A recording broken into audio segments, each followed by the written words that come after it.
आबिद चौटाला जी पिछले 11 साल से हुड्डा साहब का और मेरा नाम का जाप करते हैं डेली। शायद ही कोई दिन हो जब उन्होंने हमारा नाम ना लिया हो। असल में वो फ्रस्ट्रेशन में, जब वो मुख्य विपक्षी पार्टी के नेता थे इनेलो के, तो अपने पार्टी का जनाधार के अपने परिवार को भी इकट्ठा नहीं रख पाए और एक सीट पे आ गए। जाप नाम का जाप करते हैं हुड्डा साहब का और मेरा 11 साल से हम देख रहे हैं। इतना तो वो भगवान के नाम का जाप करे सुबह और शाम तो शायद उनका कुछ भला होना है। कि चुनाव आयोग जो निष्पक्ष होना चाहिए देश में, लोकतंत्र का फंडामेंटल ये आवश्यकता, चुनाव आयोग निष्पक्ष हो, लेकिन वो निष्पक्ष नहीं, कहीं ना कहीं भाजपा की सहायक भूमिका में नजर आ रहा है। आज वोटर अधिकार यात्रा, जो राहुल गांधी जी के नेतृत्व में वोटर अधिकार यात्रा बिहार में 15 दिन तक यात्रा चली, आज उसका समापन का कार्यक्रम है पटना में, जो एक मार्च के माध्यम से वो समापन किया जा रहा है। और जैसे मेरे भाई चिरंजीव ने आपको भी पहले बताया, राहुल गांधी जी ने जो सवाल पूछे थे उस वोटर अधिकार यात्रा के माध्यम से और उससे पहले एक प्रेस वार्ता के माध्यम से, चुनाव आयोग के पास उनका कोई ठोस जवाब दिखाई नहीं दिया। बल्कि जो मुख्य चुनाव आयुक्त ने जो प्रेस कॉन्फ्रेंस करके जवाब देने की कोशिश करी, उसमें तो और भी ये दिखाई दिया कहीं ना कहीं चुनाव आयोग छुपा ज्यादा रहा है, बता कम रहा है। आज देश के लोगों के दिलों में सवाल है कि चुनाव आयोग जो निष्पक्ष होना चाहिए देश में, लोकतंत्र का फंडामेंटल ये आवश्यकता, चुनाव आयोग निष्पक्ष हो, लेकिन वो निष्पक्ष नहीं, कहीं ना कहीं भाजपा की सहायक भूमिका में नजर आ रहा है। बड़े पैमाने पे भाजपा के साथ मिलकर मिलीभगत करके भाजपा को चुनाव के नतीजों को प्रभावित करने का कार्य किया जा रहा है। ये बात अब खुल के सामने आ गई देशवासियों के साथ।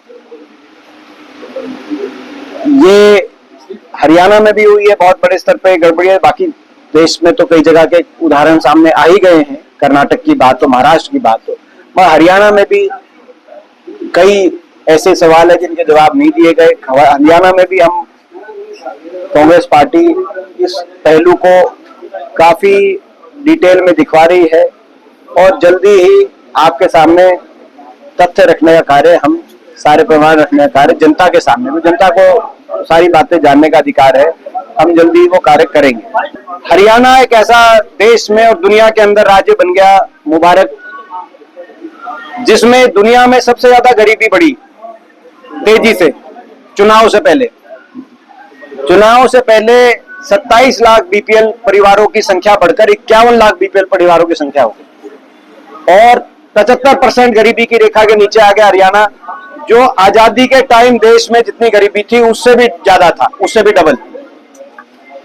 और उसके बाद जैसे ही चुनाव में वोट गिरी, 2 राशन बटे और वोट गिरी, क्योंकि प्रलोभन भी एक चुनाव आयोग है कि प्रलोभन नहीं दिया जाए, मगर ये तो सरकारी प्रलोभन। अगर लोगों को फायदे पहुंचाने की नियत से होता तो ये कार्ड बने रहते, हम भी स्वागत करते, लेकिन केवल वोट लेने की नियत से बीजेपी ने कार्ड बनवाए।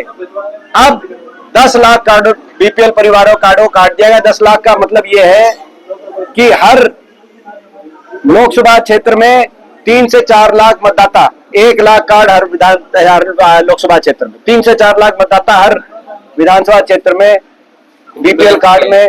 तो ये सबसे तेजी से गरीबी आई और गरीबी गई चुनाव से 2-3 महीने पहले, और चुनाव के 5 महीने में सबसे तेजी गरीबी चली गई। ये गरीबी का तूफान आया था हरियाणा में और ये तूफान अमीरी में बदल गया और अमीरी में अब अमीरी का तूफान आ गया। तो ये मैं कहना चाहता हूं कि ये भी एक बहुत बड़ा वोट चोरी का तरीका है। आप समझें इस बात को। ये वही हुआ है जब कहा गया कि हर महिला को 2100 देंगे, हर महिला को। अब वो नहीं रही, उसमें कंडीशन आ गई।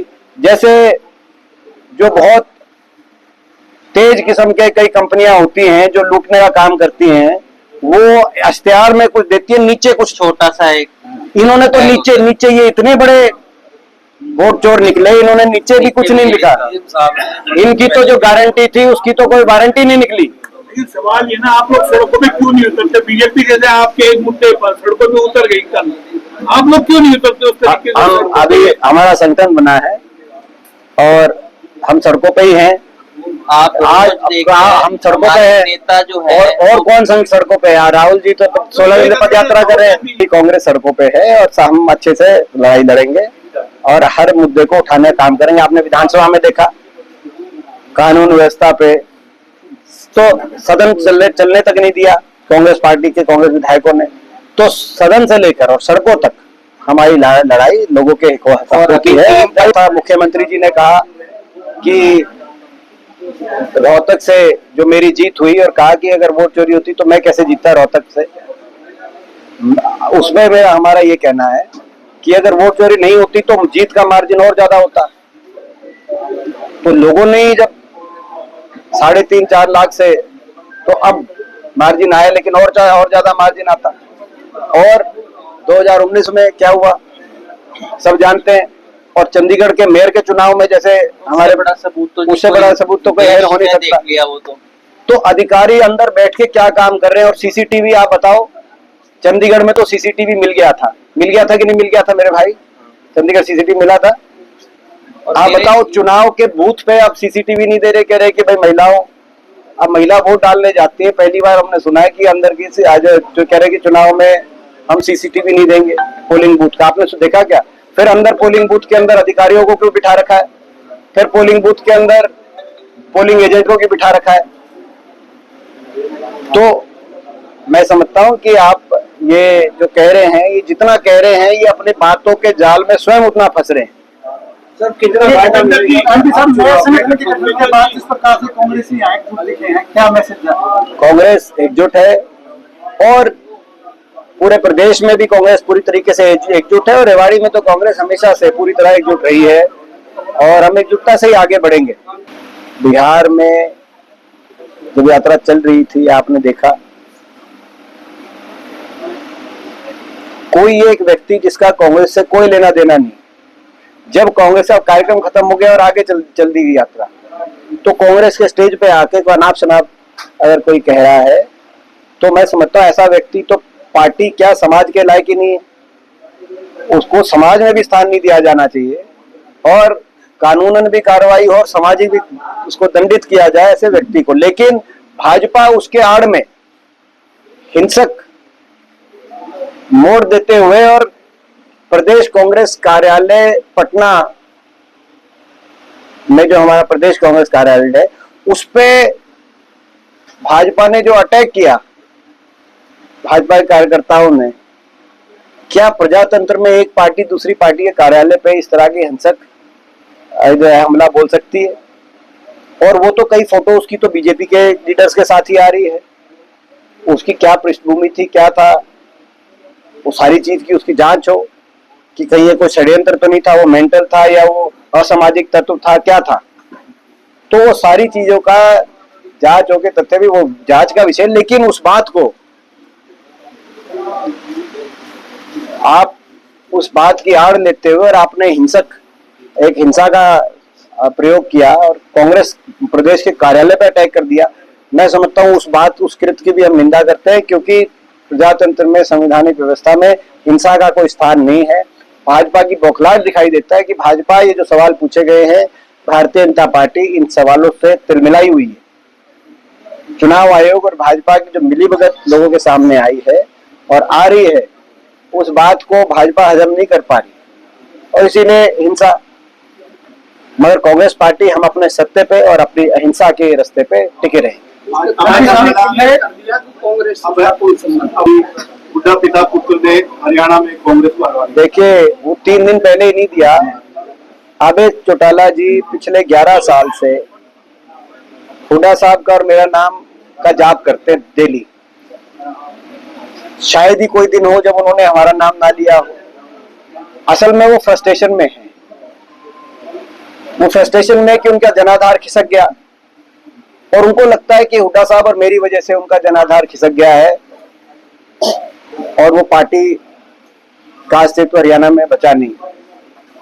लेकिन वो ये ना भूले कि हुड्डा साहब और मेरे को अपने जनाधार को खिसकने का वो अपने मन में जो दोषी ठहराते हैं, वो जनाधार खिसका उनके कर्मों की वजह से। वो अपने कर्मों पे भी मंथन करें कि उनके कैसे कर्म रहे होंगे कि लोगों ने उनको अस्वीकार कर दिया, उनकी पार्टी को अस्वीकार कर दिया। जब मुख्य विपक्षी पार्टी थी 2009 में उनके 30-31 सीट थी। उसके बाद जब उनको पार्टी के वो अध्यक्ष बने तो 19 सीट आ गई, लेकिन मुख्य विपक्षी पार्टी और वो मुख्य विपक्षी के नेता बने। जब वो मुख्य विपक्षी पार्टी के नेता थे इनेलो के, तो अपने पार्टी का जनाधार के अपने परिवार को भी इकट्ठा नहीं रख पाए और एक सीट पे आ गए खुद 2019 में, और इस बार खुद भी हार गए। और जाप नाम का जाप करते हैं हुड्डा साहब का और मेरा 11 साल से हम देख रहे हैं। इतना तो वो भगवान के नाम का जाप करे सुबह और शाम तो शायद उनका कुछ भला हो।